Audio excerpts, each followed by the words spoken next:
Next up is Will Hatch and his mother, Terry Hatch. Come on up.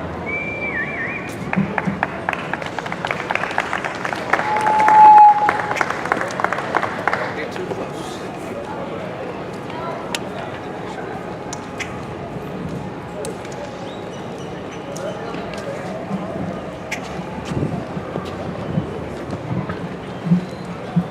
I want to thank everyone for coming out today. I asked my mom to come along with me. Had my dad here a couple of years ago with me. This isn't just about parental rights.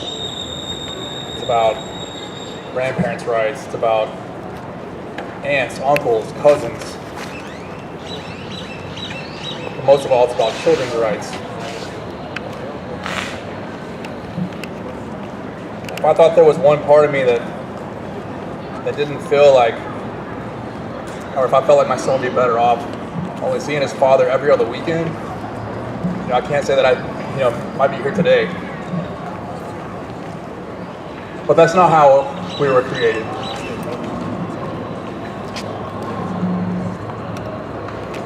And unfortunately, our children have no voice legally, so someone has to stand up for them.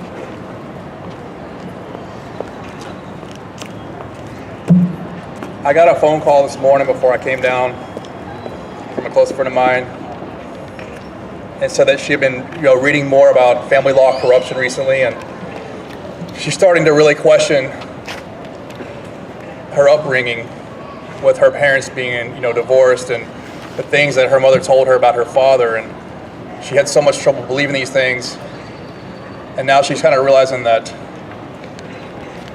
it's probably nothing more than a bunch of lies. And it's got her really questioning, the way family law operates. I can personally relate to this, seeing as I have a son that's about to be 5 years old. And he's already being brainwashed and coached into saying that, I only want to be with him every other weekend, when I've asked for nothing more than 50-50 custody since day one. I mean, this is truly sick that people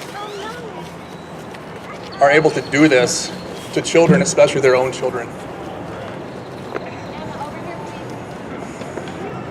What people need to understand is that family law, they operate out of conflict.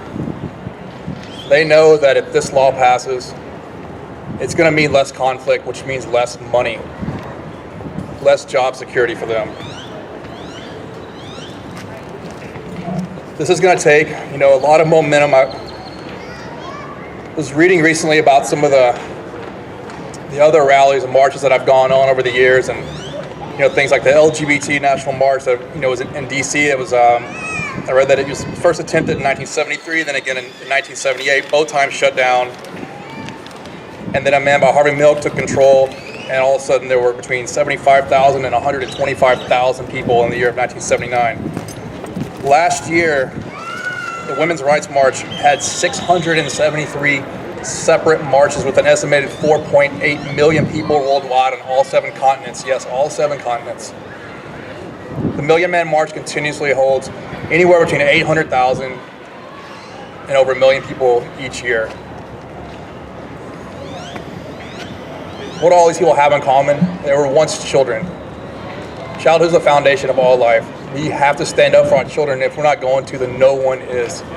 I am here so that my son does not have to go through this one day and have to stand up and be in this kind of situation. I pray that he doesn't.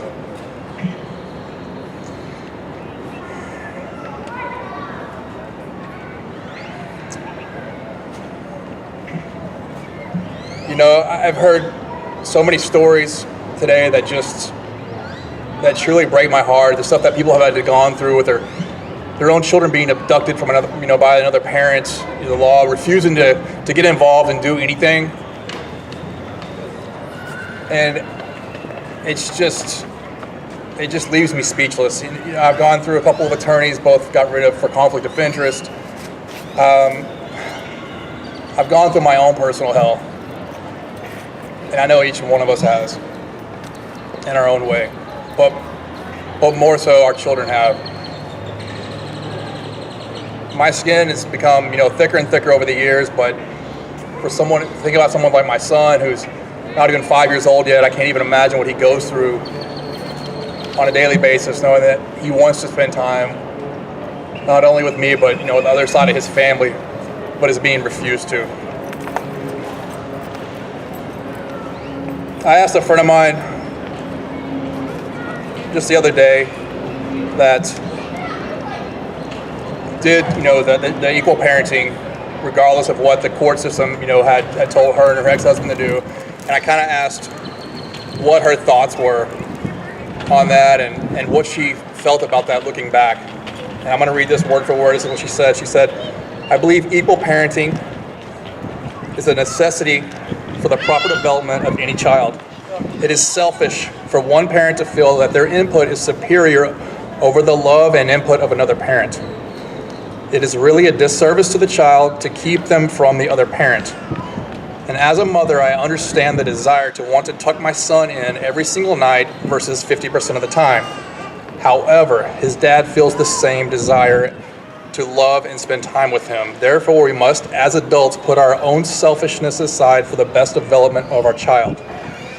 In any event, the child did not choose for his parents to not be together. As my son said to me as a young 10-year-old, I love you both the same. I did not divorce you guys as my parents. You divorced each other. Therefore, I still love you equally and both want to spend equal time with you." That's a definition of a mother. That's a definition of a parent, in my opinion. Someone that's willing to put their own selfish ways aside and think about their child. There's no doubt in my mind that one day this law will pass, whether it's this year, next year, 5 years down the road, whenever it is. I feel confident that it will pass. And we're going to look back on this and think, what were we doing to these poor children over nothing but pride, power, and money? How sick of a society were we to do something like this to innocent children? And what I'm asking of our family law organization today is to swallow your pride, stop thinking about your checkbooks for one day, and think about our children. Wouldn't it be great to tell your grandkids one day, or your kids, whatever it is, one day, that because of you, they're not having to go through the same kind of things that we're going through as a society today?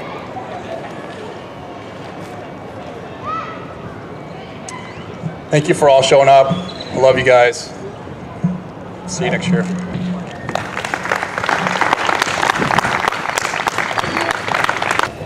Thank you, Will. Thank you, Terry, for showing up in support of your son and grandkids.